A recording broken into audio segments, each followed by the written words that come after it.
जिला बरेली के थाना नवाबगंज के अंतर्गत आने वाला गांव बड़ा गांव के रहने वाले धर्म प्रकाश के 35 वर्षीय पुत्र केशव राम का सुबह राम बहादुर के गन्ने के खेत में चाकू से गुदा शव किसी ग्रामीण ने देखा तो गांव में हड़कंप मच गया।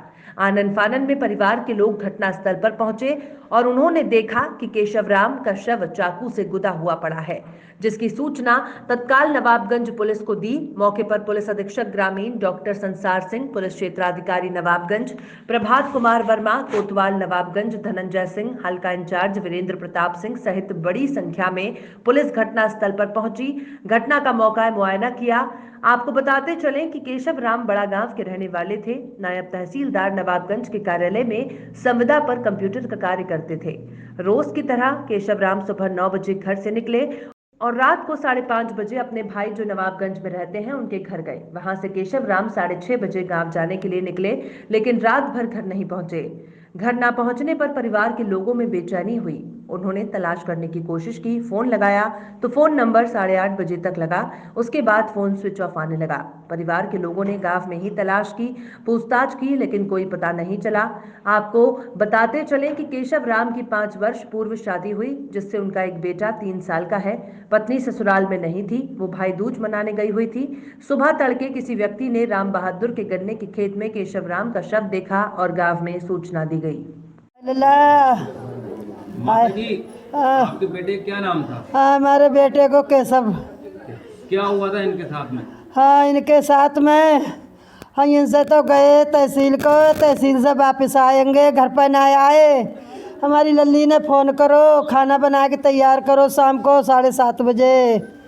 और लल्ली ने फ़ोन करो तो वहाँ में दूमा गई घंटी और दूमा घंटी जाके उतर से हलो करी हमारे लल्ला ने। लल्ला को बोल साबित ना कर रो, फिर मोबाइल स्विच ऑफ कर लो, फिर फ़ोन है ना लगे तो ये हमारे पेट में चमाचेटी पड़ गई। हमें लल्ला हमारो काऊ ने घेर लो। क्या किसी तरह की कोई दुश्मनी किसी से? हमारे गांव में किसऊ से ना है कोई कतई, पैसे का लेन देन था किसी से? कोई पैसे को लेन देन कतई किसऊ से कोई बात को नहीं कतई। किसी पे आपको कोई शक है? ना हमें अपने गांव पे किसी पे शक नहीं है। किसी बाहर वाले से? बाहर वाले पे तो अब हम बाहर घूमना आ रहे हैं, जैसे अब करो काऊ ना दापटे बारे ना है भाई, तहसील से पता ना है वो कमा रहो किसऊ को बुरो लग रहो, इस करीना सब हो। मगर वैसे हमारे लला किसऊ के बुरे ना है, पूरे ओरे धोरे बूझ लियो केशव नाम से लला हमारे सबके अच्छे। उनकी उम्र कितनी थी? क्या नाम है आपका? मुकेश कुमार। आप कहाँ रहते हैं भाई? बड़ा गांव। क्या मामला हुआ था आप बड़े गांव में आज? बड़े गांव में तो साहब कोई मामला नहीं पता चला, बस शाम को फ़ोन किया, बस फ़ोन उन्होंने उठाया ही नहीं। और फिर शाम को पूरी रात उन्हें ढूंढते रहे हम लोग। किसके लिए ढूंढते रहे? केशव कुमार के लिए। अच्छा, छोटा भाई है मेरा। आपके छोटे भाई हैं? जी। तो किसी से कोई दुश्मनी थी उनकी? किसी से कोई दुश्मनी नहीं थी। अभी तक कोई इसका कुछ पता लगा? आपने कहीं आज कंप्लेंट तक करी की है? डेट में कभी भी उन्होंने ऐसी कोई बात भी नहीं बताई कि हमारी किसी से कोई बात हुई है। और गांव में तो हमारे घर पे कहीं भी किसी से कोई भी बुराई भी नहीं है। क्या नाम आपका? छबीराम। क्या नाम? छबीराम।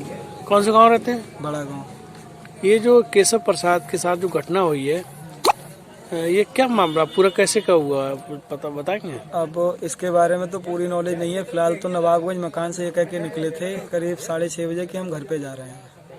फिर 8 बजे तक इंतजार किया, नहीं आए तो मेरे पास, मैं बरेली रहता हूँ, मेरे पास कॉल पहुँची कि क्या भैया से आपकी बात हुई? मैंने कहा नहीं हुई, बोले नंबर बंद जा रहा है। तो मैंने हर जगह कॉल की, जितने तहसील में इनके साथ काम करते हैं उनको भी कॉल करके पूछा तो बोले यहाँ से तो 6 बजे ही निकल गया है। तो फिर नहीं मिले। फिर हमने पूरी रात इधर उधर जंगल ये सब देखे हैं लेकिन नहीं मिले। फिर सुबह टाइम पे एक हमारे गांव के हैं पप्पू, उन्होंने बताया कि एक गाड़ी यहाँ पे खड़ी थी शाम को जब हम आए थे करीब 7:30 या 7:45 पे। तो हम लोग फिर इस सीख में देखने के लिए आए तो यहाँ पे डेड बॉडी मिली है। अच्छा, किस चीज़ से इनकी हत्या हुई है? वो मुझे तो पूरा शक चाकू से गोद की हुई है। गर्दन पे यहाँ पे चाकू लगे हुए हैं। गर्दन पर और कहाँ निशान है? केवल गर्दन पे ही चाकू के निशान हैं। और जब यहाँ चाकू लगे तो इनका मुंह दबाया होगा तो पूरा इनका यहाँ से यहाँ तक सब ब्लड ही ब्लड बह रहा है, खून से लथपथ थे ये। अच्छा, इनके बॉडी के पास में कुछ बरामद हुआ? इनकी बॉडी के पास में इनके ऑफिस की चाबी, पेन और जो साग सब्जी घर पे लाते हैं वो चीज़ बरामद हुई है। फल वगैरह संतरे थे वो बरामद हुए। नगद कुछ पैसे से नगद पैसे इनकी जेब में 5800 रुपए थे, वो मुझे पुलिस वालों ने दे दिए। पर्स वगैरह पर्स वगैरह नहीं मिला है, वो गायब है। उसमें उनके सारे एटीएम, करीब उनके पास 8 या 9 एटीएम रहते हैं। मोबाइल, डेबिट कार्ड, मोबाइल भी नहीं मिला है, मोबाइल भी है। क्या इनसे कोई बुराई चल रही थी, किसी से दुश्मनी क्या वजह हो सकती है? दुश्मनी की तो वजह नहीं कह सकते। अगर किसी ने हत्या की है तो उसके पीछे कुछ ना कुछ वजह रही ही होगी, चाहे वो लूटपाट की रही हो, फिर उन्होंने पहचान लिया हो, उसके पश्चात इन्होंने मारा हो। फिलहाल जब हत्या हुई है तो पूरी राजिश से ही हुई है, साजिश से ही हुई है। किसी पे कुछ शक है? नहीं, हम ऐसे किसी पे शक का दायरा नहीं कर सकते, क्योंकि हमारी किसी से बुराई नहीं है। आस पड़ोस आप कहीं भी चले जाए किसी से। सर, जो हत्या हुई है ये क्या मामला पूरा कैसे क्या हुआ?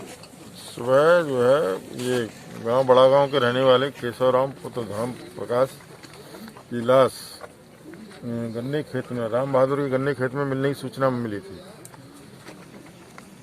पुलिस आ गई है, डेड बॉडी पंचायतनामा भर के भिजवा दी गई है। बाकी कार्रवाई अभी तक कोई रंजिश सामने नहीं आई है, विवेचना की जाएगी और शीघ्र से शीघ्र अभियुक्तों का पता लगाया जाएगा। तो ये कब से गायब थे, क्या था पूरा? ये शाम को तहसील में प्राइवेट कंप्यूटर पर काम करते हैं। सुबह यहाँ 8 बजे निकल जाते हैं घर से और शाम को 6 बजे वहाँ चलते हैं। तो ये घटना 6 बजे के बाद की ही मालूम पड़ती है। हत्या की कोई वजह सामने आ रही है? अभी तक कोई कारण प्रकाश में नहीं आया।